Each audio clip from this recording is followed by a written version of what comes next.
Ce que j'essaye de dire là, c'est salut, c'est Damien. Je suis sur la route 89 au nord de la Norvège, pas loin de Hönigsvåg, qui est l'une des villes les plus au nord du continent, puisque cette route 89 va m'emmener jusqu'au Cap Nord. Alors je suis ici parce que ça fait 3 semaines que je parcours la Laponie en compagnie de Nathalie Courtet. C'est moi. Oui, mais il y a un film sur toi, Nathalie, laisse-moi faire ma vidéo, bon sang. Nathalie Courtet. C'est moi. C'est bon, dégage. Je filme Nathalie qui est partie de Ivalo en Finlande jusqu'au Cap Nord et ensuite à travers la Norvège puis la Suède à ski avec une poulka qui est aussi lourde qu'elle. Et là, j'ai la chance de pouvoir retrouver mon fat bike Jack Frost prêté par Salamandre pour aller jusqu'au Cap Nord demain avec Nathalie. On est quand même bien là. Hein. On est pas mal, hein. On est mieux dans la neige, hein. Qu'est-ce que t'en penses? Oui, j'aime bien la neige aussi, figure-toi. D'ailleurs, là, l'hiver va pas tarder, ça commence à me démanger, mais on profite de l'été indien, ouais. Alors, donc pour les gens qui vont regarder ce film, je t'ai connu par l'intermédiaire de ton film quand tu es parti suivre, c'était une exploratrice, c'est ça? Ouais, Nathalie Courtet. Nathalie, ouais. avec ton fat bike, c'était Pôle d'Or? Non, elle traversait la Laponie. La Laponie, voilà, elle traversait la Laponie. Et j'étais là comme un fou en disant, en regardant les images, en m'éclatant en regardant ce film. D'ailleurs, je mettrai le lien, si tu me le permets, pour que les gens puissent aller voir ce film qui est vraiment génial. Et puis j'avais envie de te rencontrer, ça me fait vraiment quelque chose au cœur parce que quand tu regardes des images comme ça, quand tu regardes un film qui est réalisé par quelqu'un, et puis tu dis putain mais j'aimerais bien le voir, j'aimerais bien discuter, c'est un peu un rêve. Surtout quand tu es au Vietnam, à 12 000 km de la France, ouais. Je savais que tu étais en France, et le rêve voilà, il est réalisé, je suis ici. Et c'est vraiment fantastique. Ça me fait plaisir de t'accueillir. Alors j'aimerais bien que tu me parles un peu de ton aventure avec ce fat bike. Mais ce film-là, il était particulier. L'idée, c'était de faire le portrait d'une femme singulière qui était vraiment dans une démarche d'authenticité, de solitude, d'aventure dans le Grand Blanc. Donc, elle partait traverser pendant 2 mois et demi la Laponie, donc Finlande, Norvège, Suède. Et on avait fait connaissance sur un festival, sur un salon du livre d'aventure, et pris le pari ensemble de faire un film sur son épopée. Et moi, étant réalisateur de films d'aventure sportive, je sais bien que sur le terrain, il faut être plus mobile que le sujet que tu suis. Comme elle est très forte à ski et à raquette, je me disais que j'allais avoir beaucoup de mal à la suivre avec ces outils-là, ce qui s'est avéré vrai. Et donc j'ai voulu opter pour le fat bike que je ne connaissais pas à l'époque, comme une espèce d'outil pour me déplacer plus vite qu'elle, pour prendre le pas sur son rythme, prendre de la distance, tu vois. Je me disais ça va être le vélo adapté aux rivières gelées, aux lacs gelés, tout ça. Voilà, bref. Je me suis renseigné, puisque j'avais juste une vague notion du fat à l'époque, et je suis tombé sur Salamandre, sur Yann Thomas. Effectivement, que moi je connaissais auparavant en tant que fabricant de fat, ouais. Et puis quelle a été ma surprise quand je regardais ton film? Oh, il a fait son fat par Yann, ouais! Alors à l'époque, c'était un fat que m'avait prêté Yann, qui était un modèle rallongé, un peu long tail. Il me l'a prêté le temps du tournage et je m'en suis servi à des moments stratégiques du tournage, quand la neige était suffisamment dure, quand le froid était suffisamment fort, et ça a été la révélation en fait. C'est-à-dire que je me suis retrouvé au fin fond de la Suède, en Norvège, sur des rivières gelées, sur un lac gelé en Finlande. Je me suis retrouvé sur ce vélo et d'un seul coup tout prenait sens en fait. La portabilité, la maniabilité, la traction sur neige dure ou sur glace, c'était comme Eureka, j'ai trouvé le vélo parfait pour faire du terrain extrême. Et quand je suis revenu du projet, je suis allé voir Yann et je lui ai dit je veux le même. Je veux la copie de ce vélo, mais pas en version long tail, en version qui grimpe aux arbres, super maniable, nerveux. Et il m'a fait ce vélo, voilà, qui s'appelle Jackie. Parce que celui que j'avais en Laponie, on l'avait baptisé Jack Frost, ouais, avec Yann. Et pour moi, ce salamandre-là est un peu sa petite sœur, et donc je l'ai baptisé Jackie Frost. Avec une boîte à vitesse pignon. Ouais. Ouais, bah C'est une marque Pignon, je vous signale, hein. C'est une marque allemande. c'est une marque allemande, ouais, qui fait des pédaliers à vitesse intégrée. On a réfléchi avec Yann sur la conception d'un vélo qui devait tout savoir faire, parce que je fais du sport au quotidien, je fais mes trajets au quotidien à vélo, je pars en expédition à vélo lourdement chargé. Là, je reviens du Canada où j'ai passé un mois pour tourner un film. Moi, j'étais sur le vélo avec une 40aine de kilos de chargement. Donc tout l'attirail du réalisateur, tu vois, les caméras, les batteries, puis le bivouac, la tente, le sac de couchage, tout le bazar. Donc il me fallait un vélo qui soit vraiment au carrefour de cette maniabilité du plaisir sportif et on va dire du lourd labeur de dromadaire à charrier de la charge sur du terrain difficile. Donc Yann me l'a conçu avec des tubes renforcés et une géométrie néanmoins très très maniable. Et en gros c'est mon couteau suisse, c'est mon arme de guerre, c'est mon vélo ultime, je peux tout faire avec. C'est l'avantage du fat bike, c'est vrai qu'il peut porter des charges très lourdes, on pédale dans des conditions, soyons clairs, de merde. Souvent, ouais. Et le fat bike il s'y prête, quoi. Il y a des choses que tu fais avec un fat bike que tu pourrais pas faire avec un vélo ordinaire. Ouais, c'est clair, ouais. Ouais, on va dire la capacité d'absorption du relief est décuplée sans pour autant qu'on perde en confort ni vraiment en rendement, parce que souvent les gens nous disent oh là là ça doit être dur à traîner ces gros pneus, mais dès qu'on est sur du terrain extrême par rapport à un vélo suspendu par exemple, on a un rendement incomparable. Et puis à côté de ça c'est un bel objet, tu vois. Bah oui, moi j'aime le plaisir, j'aime les belles choses, j'aime les lignes un peu épurées, sobres. Yann dessine des cadres très très stylés, très précis.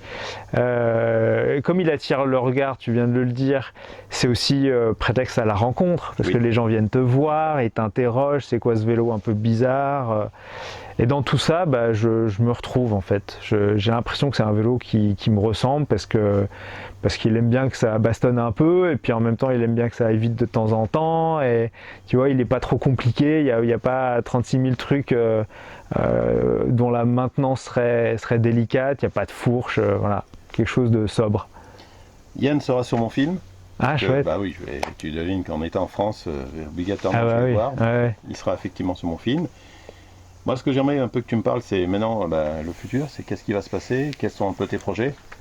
Ouh là là, les projets, mon pauvre. On est en 2018, donc le film sera intemporel, hein, on est bien d'accord. Ouais. Si tu veux, déjà, depuis cette découverte du fat bike en Laponie et depuis que Yann m'a fabriqué ce vélo fait partie de quasiment un film sur deux que je réalise, soit en tant qu'outil pour progresser sur le terrain, soit carrément en tant que personnage, puisque j'ai consacré plusieurs films à des aventures à fat bike, que ce soit à proximité, comme juste à côté dans le Vercors en plein hiver, où je me suis amusé à traverser le Vercors avec ce fat bike et une poulka sur la neige, ou alors contraste total au Nicaragua il y a 2 ans, où j'ai emmené ce vélo pour aller faire du freeride sur les volcans, un projet avec un ami freerider qui s'appelle Thibaut, qui lui roulait à l'époque sur un Nikolai.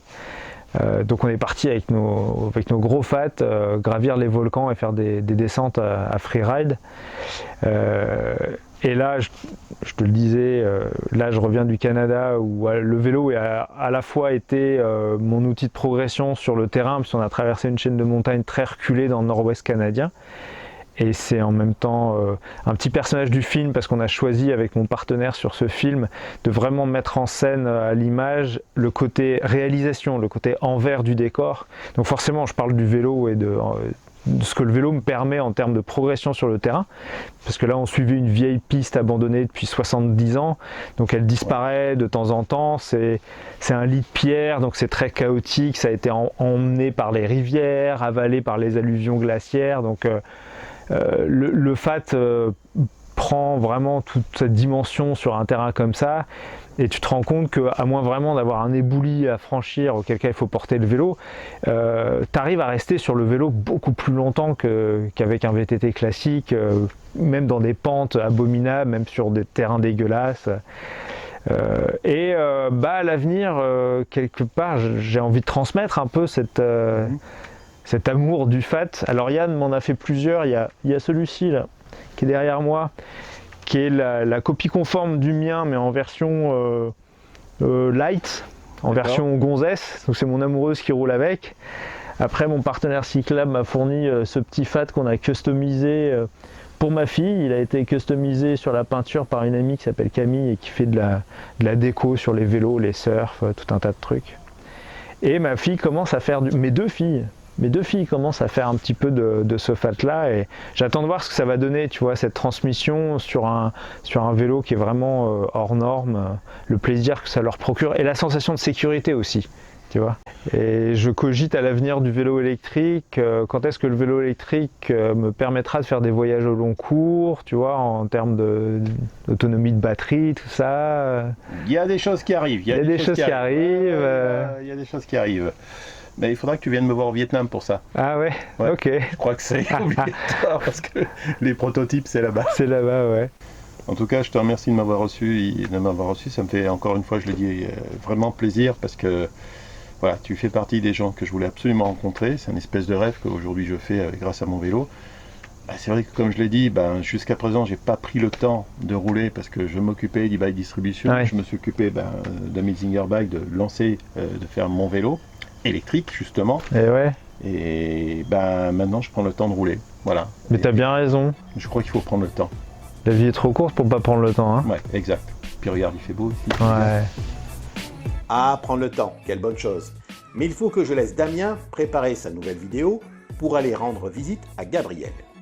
Gabriel est un client de longue date, des débuts de l'aventure d'e-bike distribution pour tout vous dire. C'est devenu en quelques années le spécialiste du vélo couché dans la région.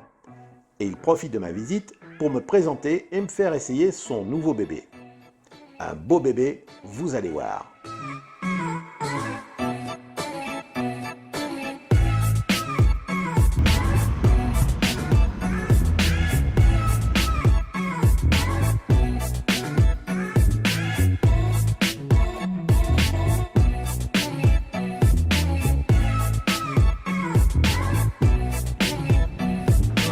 Bonjour. Salut, comment tu vas? Ah bien Philippe, ça va? Ça va. Bon, me voilà, comme on dit. Hein. Comme chaque année. Comme chaque année. Attends, la dernière fois, c'est il remonte à 2 ans. Ah oui quand même. J'ai bien compté. Oh, pour rentrer, j'ai emmené ma petite bestiole. Ah oui. Un pneu route, il y a des pneus route celle-là. Non.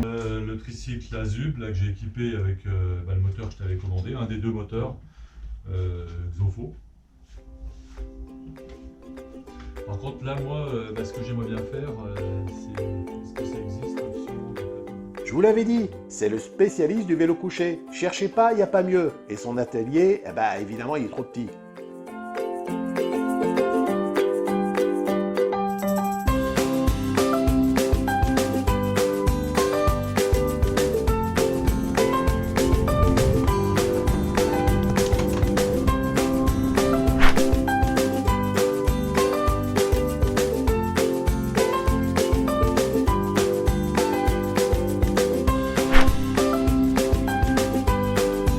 C'est pas joli ça, 3 roues, une position relax, une assistance électrique, un look d'enfer.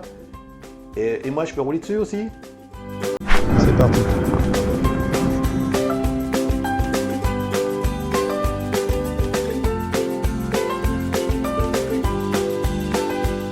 Bon, la prise en main est hyper facile, trop même. Je dors en roulant.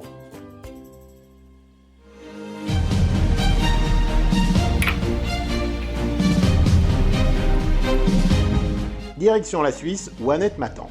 Il faut dire qu'elle est super étonnée que je passe la voir. J'en profite pour longer le Rhône et ses fameuses voies vélo dont je vous ai parlé plus tôt, pour profiter du paysage.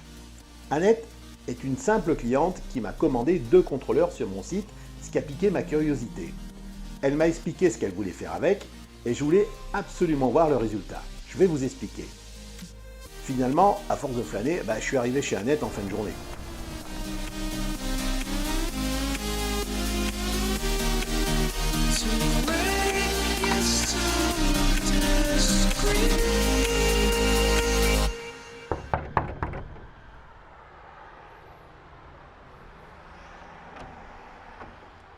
Bonjour. Bonjour. Comment tu vas?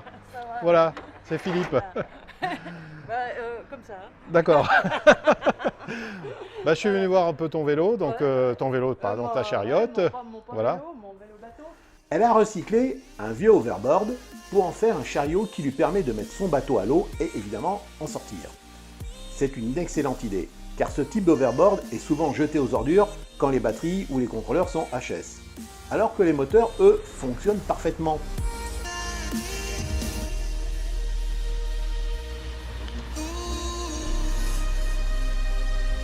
C'est un bon exemple de recyclage qui est à suivre.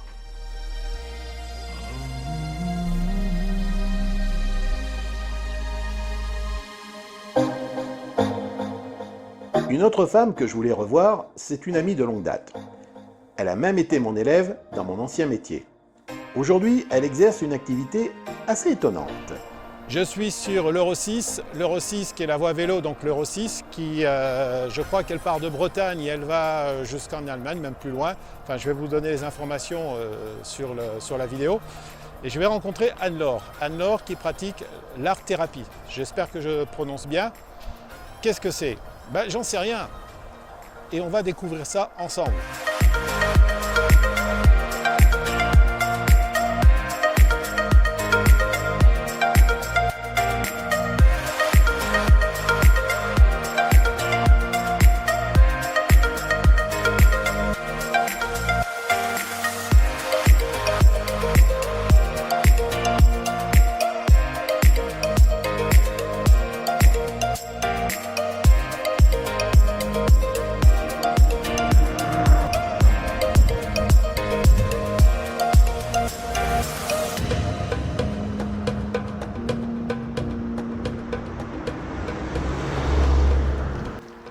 Salut. Bien roulé. Bah écoute, un petit peu froid. C'est vrai que là, Ça s'est rafraîchi. je me suis arrêté parce qu'effectivement, ça commençait un peu à caillir, donc j'ai mis la petite laine. Mais ça va, voilà. Je suis venu par l'Euro 6. Ouais. Donc c'est vrai que je voulais la faire celle-ci, donc ça m'a fait plaisir de Super. pouvoir rouler. Elle est magnifique, c'est une voie vélo qui est bien.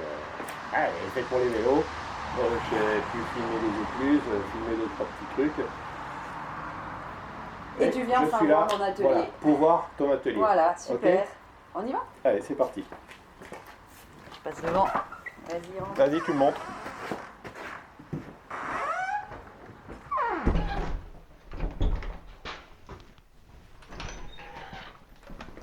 Voilà, c'est là que... C'est ton atelier, c'est ici que tu officies. C'est ça, c'est là que je reçois les personnes que j'accompagne. Ok. Oui, c'est vraiment l'atelier, comme on dit, de peinture. Alors, moi j'aimerais que tu m'expliques, parce que quand j'étais tout à l'heure sur la voie sur l'Euro 6 vélo, là, c'est l'Euro 6 vélo, je crois que ça s'appelle, j'ai annoncé que je venais te voir et je présentais ton métier. Donc j'aimerais que tu me décrives un peu ton métier. Qu'est-ce que c'est qu'un art-thérapeute? Voilà, alors, un art-thérapeute, c'est un peu comme un psychothérapeute. On va le voir parce qu'on est en mal-d'être, parce qu'il y a une dépression, un deuil à faire ou des choses comme ça. Mais l'art-thérapeute va faire travailler la personne à partir de peinture, de dessin, de modelage, de construction, de bricolage, etc., etc. De travail dansé aussi, de travail du corps, etc. C'est-à-dire que, grosso modo, allez, on va prendre mon cas où j'arrive, je suis dépressif, je vois tout en noir, j'arrive plus à vendre mes vélos, e-bike distribution, ça marche plus. Non, c'est pas vrai ce que je raconte, hein. Ça va très bien les enfants. Donc je viens de voir, puis je te dis, ouais, vraiment, ça, voilà, je vois tout en noir, qu'est-ce que tu vas me proposer? Alors, moi, j'essaye de ne pas proposer ou d'imposer des choses à faire. Par contre, je vais travailler à partir de ce que la personne apporte.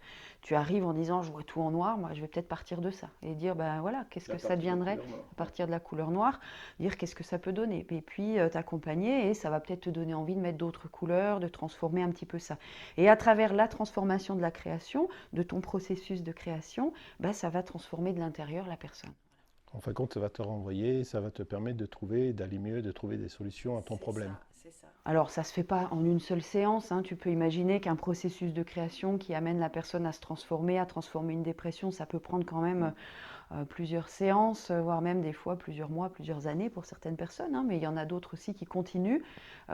Après avoir réglé un problème pour lequel elles sont venues, il y a des personnes qui continuent parce que ça leur amène un mieux-être de manière générale. Alors, mis à part ce métier, tu m'as dit également que tu faisais un peu une autre activité, c'est de recevoir des enfants. Alors là, on n'est plus dans le cas d'une thérapie. Ouais. on est dans le cas de formation artistique, c'est ça? Alors, pas tout à fait formation artistique, mais je fais des ateliers d'éveil créatif pour les enfants. Voilà. C'est un atelier que je propose au même titre que des personnes proposeraient de la gym ou de la musique. Donc, les parents amènent leurs enfants le mercredi et puis ils viennent créer. Moi, je suis là pour les accompagner. Techniquement, ils arrivent, je veux faire une soucoupe volante. Bah ok, eh ben, on s'y met. Tu la veux comment? Voilà, exactement. Voilà. Donc, on va réfléchir ensemble. Qu'est-ce que tu veux faire? Comment? Quels matériaux? Et puis, ils construisent eux-mêmes, ils peignent eux-mêmes ce qu'ils ont envie de faire. Voilà. Après, ça n'a pas de but thérapeutique, mais je suis art thérapeute et ça peut avoir quand même des effets thérapeutiques. Donc, oui. Et tu es artiste aussi. Aussi. Parce que je crois que tu as fait ta première exposition il n'y a pas longtemps. Oui. Tu m'as parlé que tu avais un peu plus d'une dizaine d'œuvres, c'est ça? Un peu plus quand même, ouais. J'ai fait ma première expo individuelle en 2017, mai 2017, et j'ai exposé 44 œuvres exactement, 44 peintures.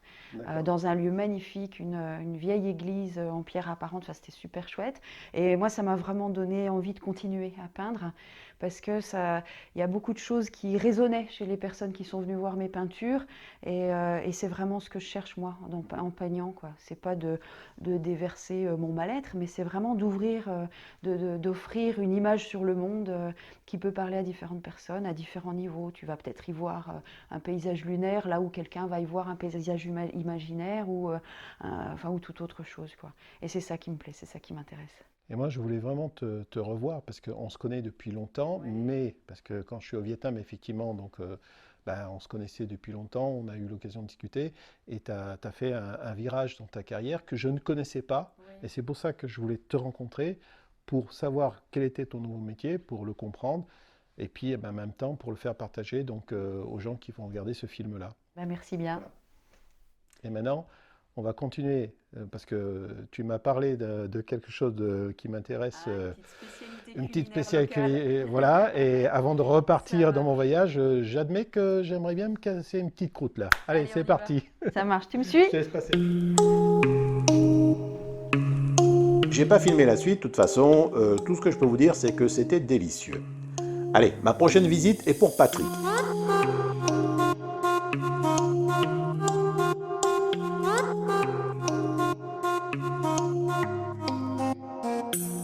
Pris le micro sur moi, alors j'espère qu'on va bien m'entendre.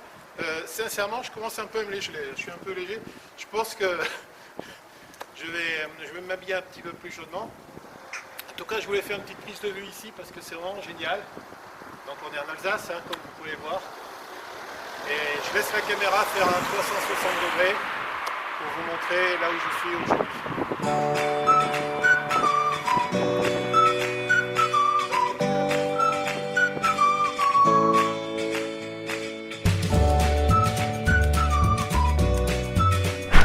Patrick, c'est l'un de mes rares clients à posséder et à utiliser de manière très régulière son vélo mobile.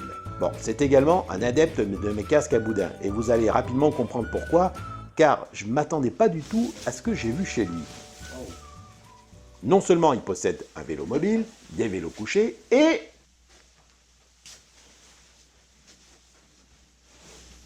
Peugeot 203. Oui. 1958. Elle est dans son jus. Elle est d'origine, ça. Oui. Pas restauré. T'as rien fait du tout. Juste un peu les longerons, j'ai un peu renforcé un peu le plancher, un petit peu, quoi. Légèrement. Putain. Là, faut ouvrir.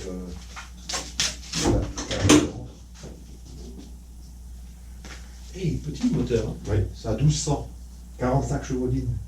Le garage de Patrick est un véritable petit musée, entièrement dédié à ses passions.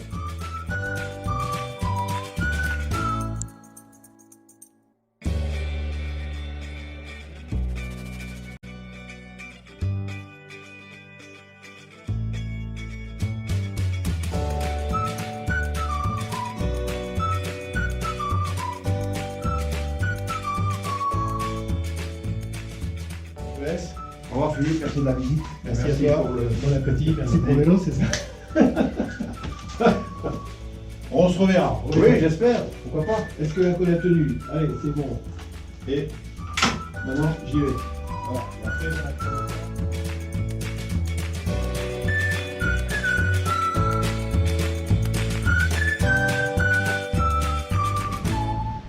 Direction Épernay où je vais retrouver un youtubeur.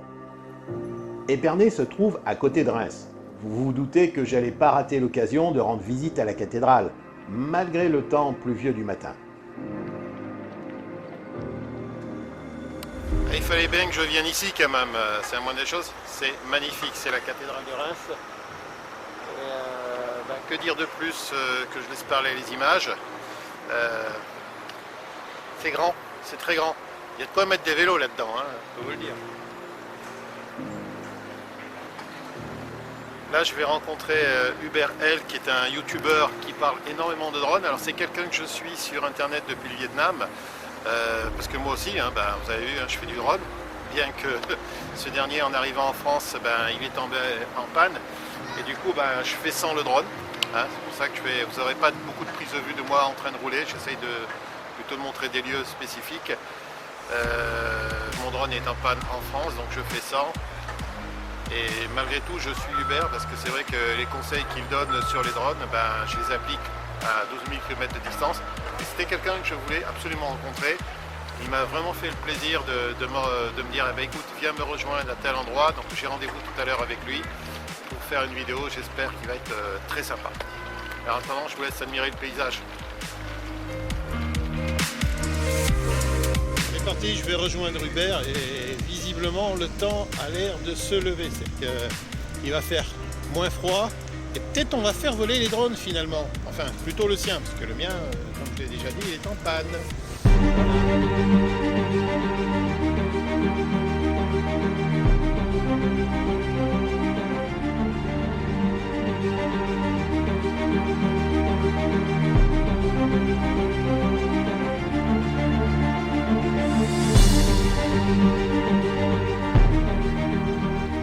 Allez, t'as déjà fait décoller la bête?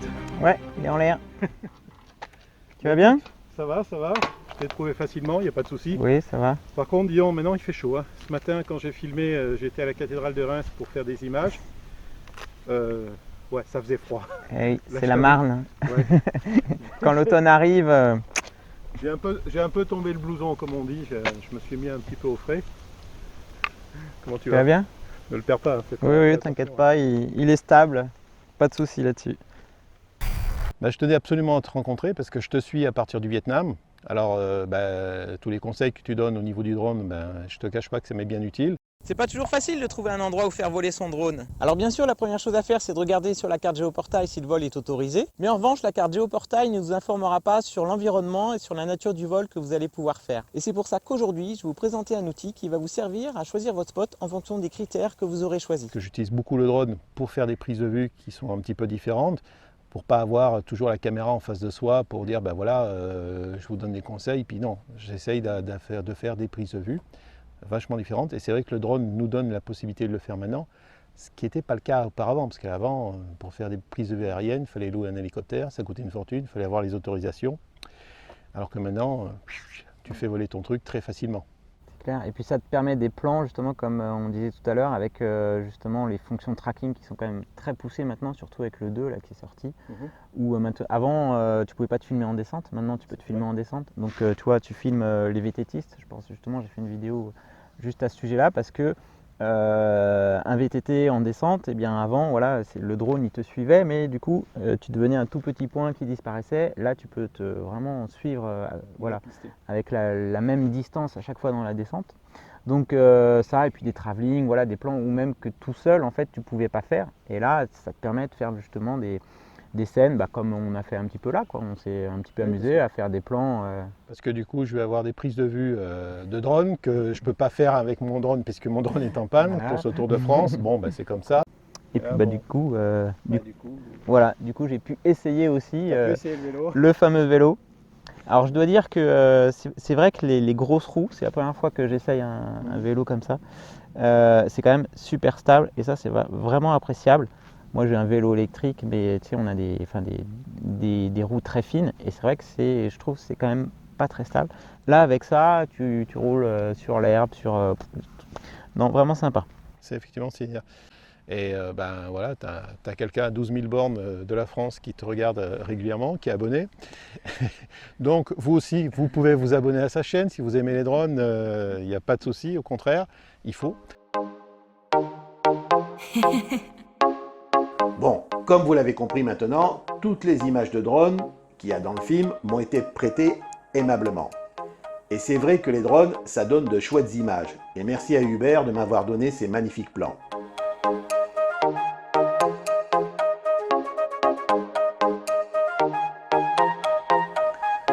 Je poursuis ma route en direction de Calais pour retrouver Patrick, un client qui m'a acheté un kit moteur pédalier et qui m'a invité chez lui.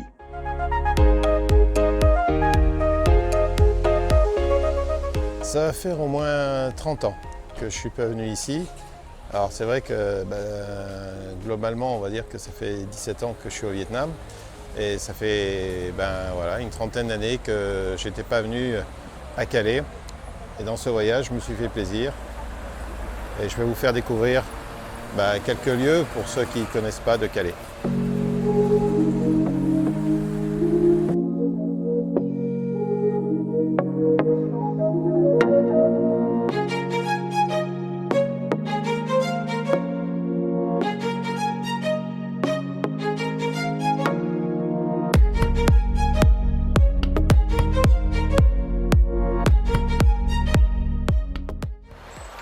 Général de Gaulle, il était très grand, mais alors là, il me dépasse.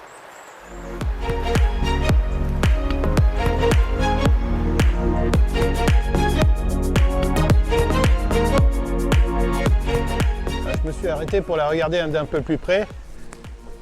Et je peux vous dire une chose, moi qui suis sujet au vertige, il y a un escalier là-haut, franchement, non, c'est pas pour moi, j'aimerais pas y monter. Alors, on peut y accéder par l'extérieur, puis après on se retrouve sous la tour comme ça. Non, c'est pas pour moi. En fin de compte, d'après ce que je viens de dire, c'est la dernière tour qui restait. Il y avait toute une fortification qui a été détruite et c'est cette tour-là a résisté, la fameuse tour carrée. Et juste à côté, il y a la statue du général de Gaulle avec sa femme, parce que sa femme, elle était native de Calais. Et je crois qu'ils se sont d'ailleurs mariés à Calais. Donc du coup, il y a une statue du général de Gaulle là-bas. On a vu qu'il y avait une autre statue du général de Gaulle avec Churchill. Et de Gaulle était présent, évidemment. Ce matin, ça caillait, maintenant, tu vois, on est bien. Moi, j'ai pris un café. Tu veux quoi? Je suis bien Perrier, s'il vous plaît. Alors, c'est de la Badois rouge que j'ai. Moi, j'aime bien les bières qui pêchent un peu, qui sont un peu fortes, ouais. Et la blonde, la Castellan blonde. Ouais, allez. On va se lancer, on verra bien si elle est bonne. Moi, je suis arrivé tout à l'heure, je me suis installé, j'ai visité la tour carrée, j'ai été visiter le phare, j'ai été visiter le... Quand tu dis que tu as visité le phare, t'es monté Non, je ne suis pas monté dedans parce que je l'ai fait de l'extérieur. J'ai vu que c'est amusé en fin de compte à l'intérieur. Tu t'es amusé puis tu peux monter. Je ne savais pas qu'il m'amusait. La dernière fois que je suis allé les enfants il y a 15 ans, donc on était monté avec les enfants, ils avaient adoré ça. Tu dois surplomber toute la ville en fin de compte. Ouais, c'est sympa, surtout là. Alors là, j'ai fait un peu tous les monuments que je n'avais pas vus depuis 30 ans, on va dire, quand même. Ça ne rajeunit pas tout ça. On se fait plaisir. Et puis là, tout à l'heure, je disais qu'a priori, on va bien manger, c'est ça? Quoi? On va bien manger, tout ça, c'est ça? Il y a des moules en tout cas, parce que le crabe, il ne sera pas cuit. Il sera cuit ce soir. Ok, donc on va y aller. Et puis j'ai téléphoné au FAT Normand aussi, donc j'espère qu'on va pouvoir se coordonner. On verra bien. Et maintenant on va boire un coup. Et après on y va.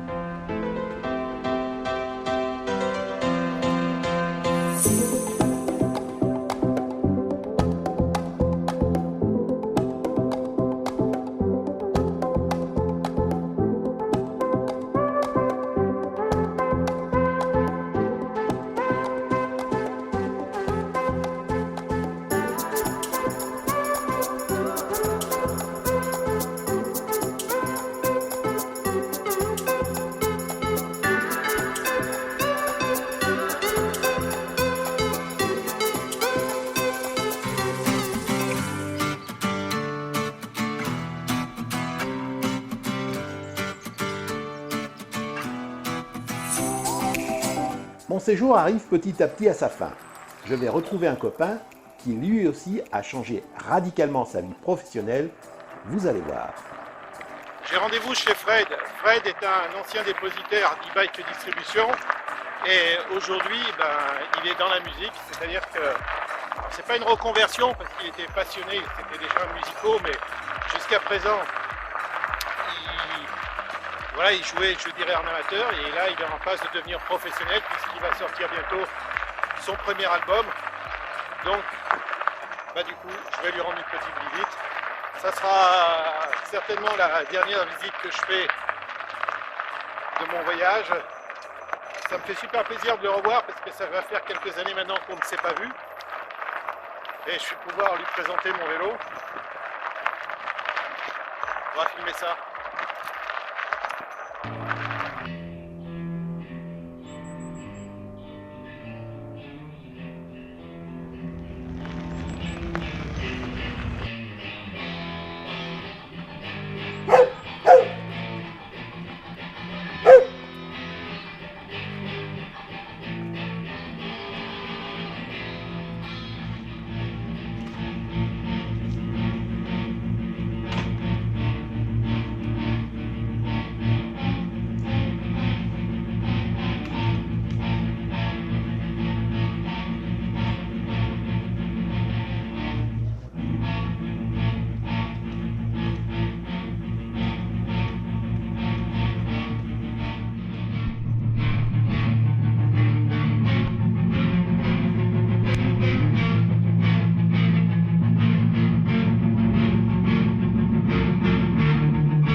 Que j'étais là. Non, ça va, avec le bouquin, ça va? Ça va, je te signale que je suis arrivé avec le vélo, tout ça. D'accord, tout est ok, t'as fait ce que t'avais à faire? Tout est ok. Bon c'est cool, je vais tirer le jack. Alors explique-moi comment tu fais, comment on fait pour les doigts, alors explique-moi. Allez, on va faire un nœud. Tu la mets comme ça? Ouais. Ok. Ça c'est ok. Deuxième corde, en partant du haut, tu mets ton doigt ici, celui-ci sur la deuxième case. Ici, là, voilà. Ensuite, l'autre doigt là, celui-là. Non, alors attends. Premier là. Celui-là. Ouais. Celui-là juste en dessous. Voilà.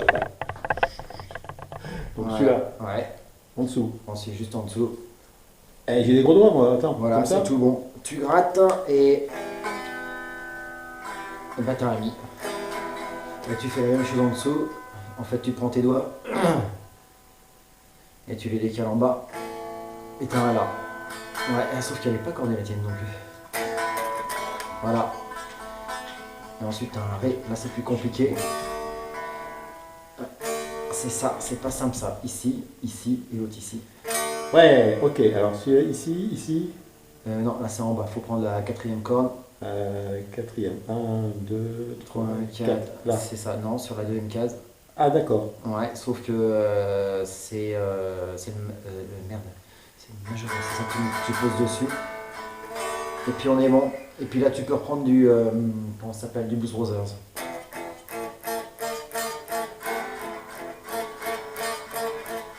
Je crois que je suis pas bon. Je crois que après compte, je suis meilleur en faisant des vélos. Ouais, ok. Chacun son domaine de compétences.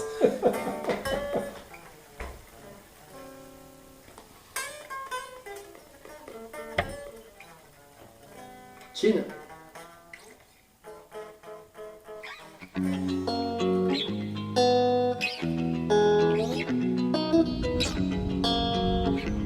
Ça y est, c'est fini. Retour au point de départ. 7 semaines et 7000 km parcourus. Je profite des derniers jours au bord de la mer avant de reprendre l'avion et d'abandonner mon fidèle compagnon de route. Et si je vous ai pas donné envie de découvrir le fat bike grâce à ce voyage, alors là, je suis désolé, je vois vraiment pas ce que je peux faire de plus. Si ce n'est vous dire que c'est un vélo formidable. J'en profite également pour remercier Freetime qui m'a gentiment fourni le matériel de camping pour ce voyage. C'est vrai que la France est un beau pays et je comprends ceux qui se battent pour conserver ce patrimoine.